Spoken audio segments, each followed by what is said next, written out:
Hey guys, so I'm here for the behind the scenes story of I once was a mama. It's right behind me. I'll get a better angle, but because it's in this beautiful sunny window, so flooded with light that it's kind of hard to capture from this angle. So I'm gonna go from here.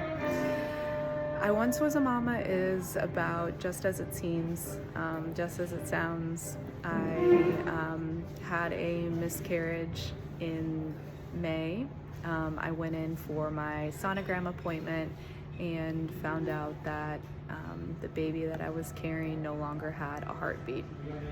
And it had been growing just fine, just great, but lost the heartbeat. And at that very same time, I found out that I had a giant 6-inch cyst on my left ovary that I would end up having removed along with my left ovary a couple months later.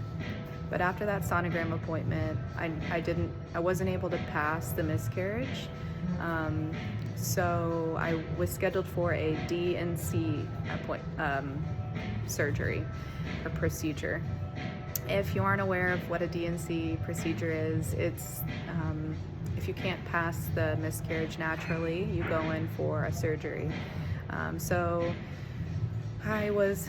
this painting and poem takes place in a setting, and that was me sitting on the hospital bed waiting to go into my D&C surgery. I was sitting on the bed just like on the verge of tears at all moments. Basically, doctors and nurses, different anesthesiologists, different people kept coming in and out of the room. I was by myself alone. I just felt like extremely vulnerable, and they were asking me for procedure, and I understand the reason why, but do you understand what surgery you're about to have? And they would ask me to tell them, and I know that that's because they need to make sure I know what surgery I'm getting, make sure they have the right client receiving the right surgery, and to make sure we're all on the same page. But like my poem states, basically every time they asked me that and I had to repeat it back, I just died a little inside. So I sat on the edge of this hospital bed waiting to go back for the surgery. I had my book as my only comfort, as the poem says. And I ended up having the surgery, and I woke up to what I call like a earthside angel.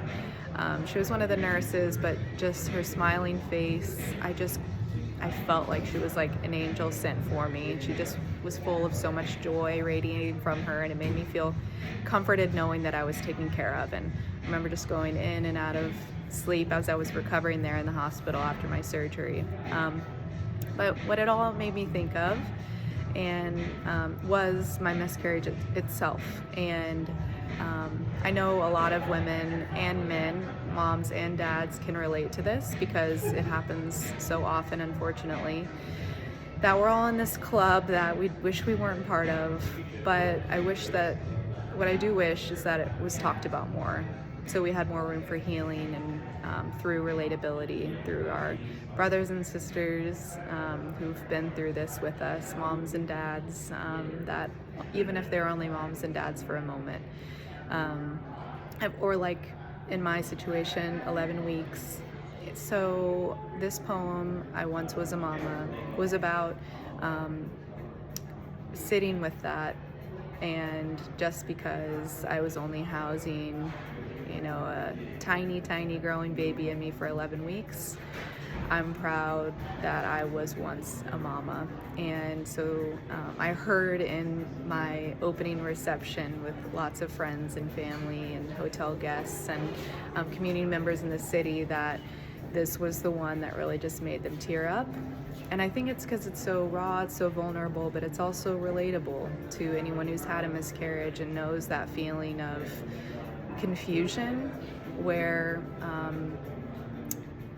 you kind of second guess, did that really happen? Like, was I really pregnant? And it was so real when you were for weeks, and when you told friends and family, and when you let it sink in, like, oh, this baby's gonna be part of my life here, before we know it. And then when it gets wiped away, you think, did that really even happen?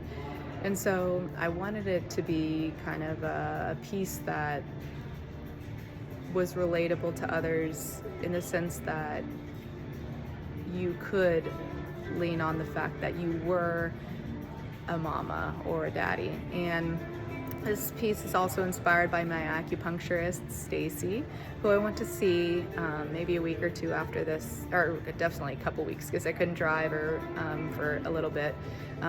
But I went to see her after this DNC, and she told me and my husband, all souls have a purpose, which I believed, but it was nice to hear her say it, even if some souls have to get to their purpose a little bit quicker. So I always thought of that, and it made me find comfort knowing that our little baby had a big purpose. We went through a lot together and separately, my husband and and I think that, and also if I didn't have this pregnancy and I didn't go in for a sonogram appointment, I wouldn't have found, the doctors wouldn't have found this giant 6-inch cyst on my ovary that they thought was potentially cancerous. So I think of this soul as my little angel baby that I'll never forget. And maybe one day again I'll be a mama of an earthside baby. But for now, this painting brings me comfort, and yeah, it's full of a lot of raw emotion. In the painting I used 24 karat gold. To me, that's just a sign of like royalty of life, of love, of golden passion, and the purpose that this little baby brought. I also used oranges and reds, both kind of signs of not only fertility but also life, blood, so good things and bad things, but just a lot of raw emotion in reds and oranges, and that's kind of what I wanted to bring to this painting. It's oil on canvas, and I hope that it brings you connection and relatability and healing.